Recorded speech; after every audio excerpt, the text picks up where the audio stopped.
दीवार टूट चुकी है, अब हम आजाद हैं।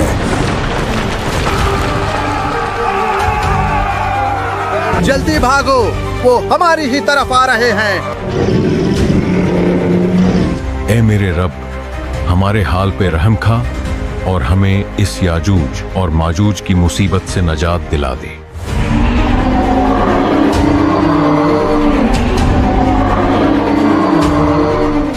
अल्लाह ने आपकी दुआ को कबूल फरमाया है। जल्द याजूज और माजूज पर अजाब भेजा जाएगा और फिर आप पहाड़ से नीचे तशरीफ ले जा सकते हैं।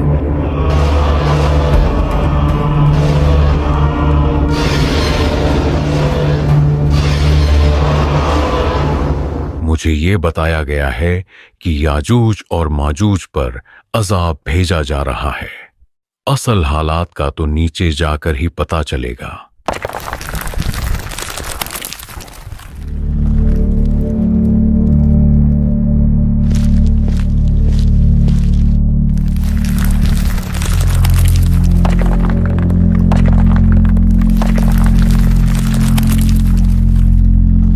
जनाबे ईसा, याजूज और माजूज सब मर चुके हैं। अब हम सुकून से नीचे जा सकते हैं। ये नाकाबिले बर्दाश्त बदबू है।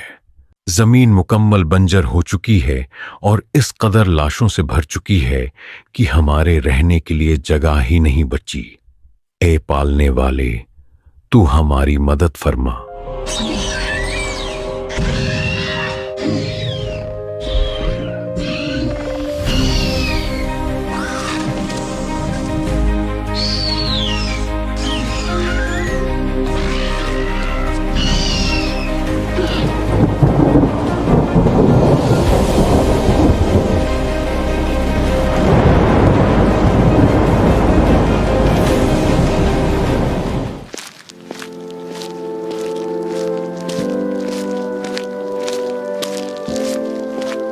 और उसने मखलूक के लिए जमीन बिछाई।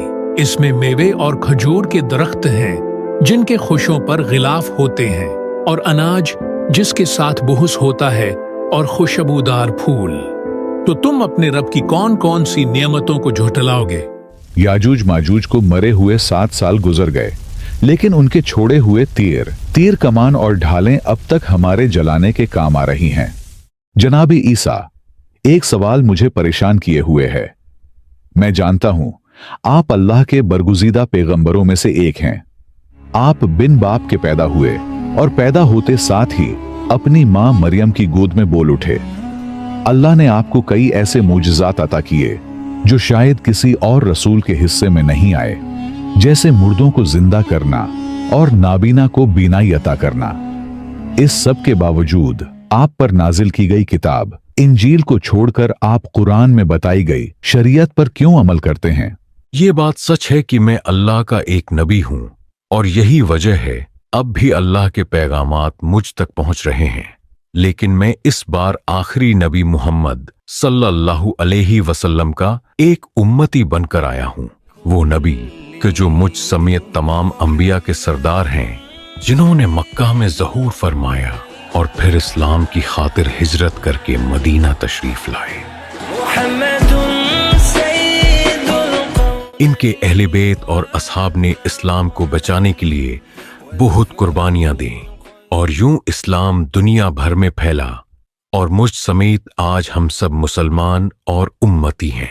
यही वजह है मैंने जनाब मेहदी के पीछे नमाज अदा की थी, क्योंकि उन्हें इस्लाम का आखिरी खलीफा करार दिया गया है।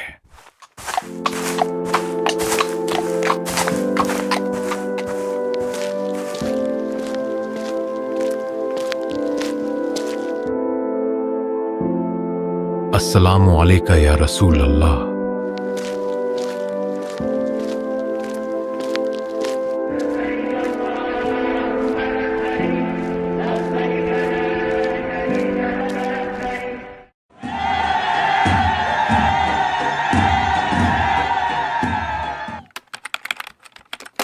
बेटा परेशान मत हो, जल्द खुदा ने चाहा तो आपके वालिद जनाबी ईसा की तबीयत बेहतर हो जाएगी। मुझे वापस आए हुए 40 साल हो गए और अब ये मेरा शायद आखिरी वक्त है। बस मैं इतना कहूंगा कि क़यामत बहुत करीब आ चुकी है। हर हाल में अपने ईमान की हिफाजत करना।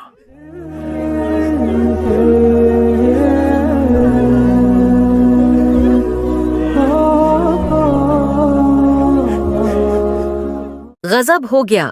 जनाबे ईसा की वफात को अभी ज्यादा दिन नहीं गुजरे कि कई लोग बेदीन होने लगे हैं। फितना दोबारा से सर उठाना शुरू हो गया है। बेटा, तुम्हें क्या हो गया है? तुम्हारे बाप ने दज्जाल के खिलाफ जंग में जनाबे ईसा का साथ दिया और यहां तुम इस कदर बुरी हरकतों में पड़ गए हो। अरे बुद्धे, अपने काम से काम रख, मेरा वक्त मत बर्बाद कर।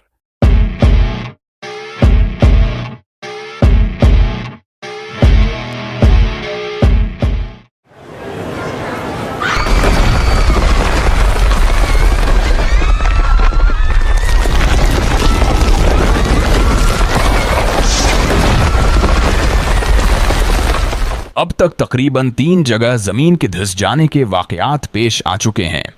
एक मगरबी इलाके में, एक मशरिक में और एक सहराए अरब में। ये कैसा धुआं है जो उठ रहा है और तेजी से फैलता चला जा रहा है। भागो।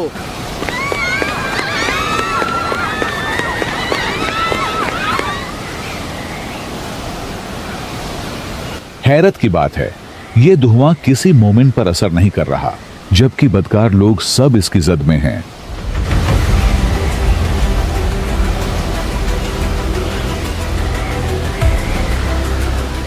बिल आखिर 40 दिन के बाद उस धुएं से हमें निजात मिली है। मुझे कुछ ठीक नहीं लग रहा। 3 दिन गुजर चुके हैं, लेकिन अभी तक पता नहीं क्यों सूरज निकल ही नहीं रहा। ये क्या अजीब मंजर है? सूरज मशरिक की बजाय मगरिब से क्यों निकल रहा है? ओ मेरे खुदाया, ये तो वही निशानी है कि जिसके बाद तौबा के दरवाजे हमेशा के लिए बंद हो जाएंगे।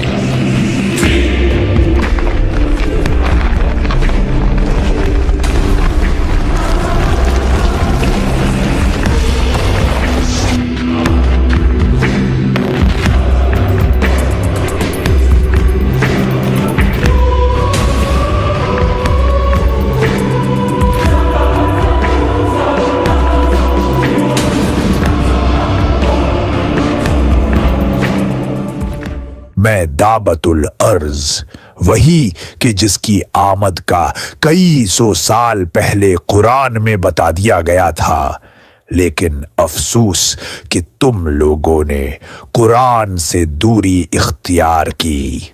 मेरे एक हाथ में मूसा नबी की असा कि जिससे मोमिन के चेहरे को रोशन कर दूंगा, और दूसरे हाथ में सुलेमान नबी की अंगूठी है कि जिससे काफिर की नाक पर लकीर खींचूंगा। ये कैसी दिलफरीब खुशबू है।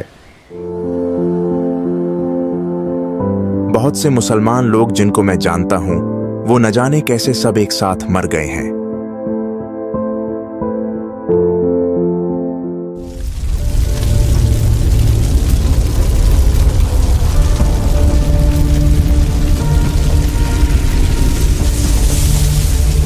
ये आग हमें अपनी तरफ बुला रही है। हम चलते हैं तो ये भी साथ चलती है, और हम रुकें तो ये भी रुक जाती है।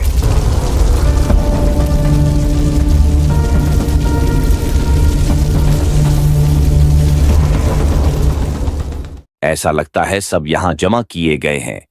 ये आग हमें यहां लाई है।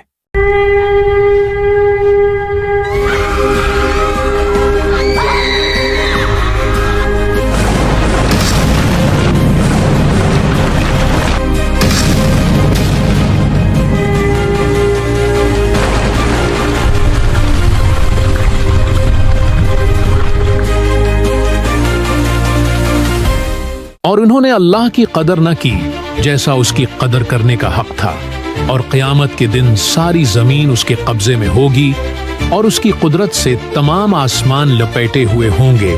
तो जब सूर में फूंक मारी जाएगी तो ना उनके दरमियान रिश्ते रहेंगे और ना एक दूसरे की बात पूछेंगे। तो जिनके पलड़े भारी होंगे तो वही कामयाब होने वाले होंगे, और जिनके पलड़े हल्के होंगे तो ये वही होंगे जिन्होंने अपनी जानों को नुकसान में डाला।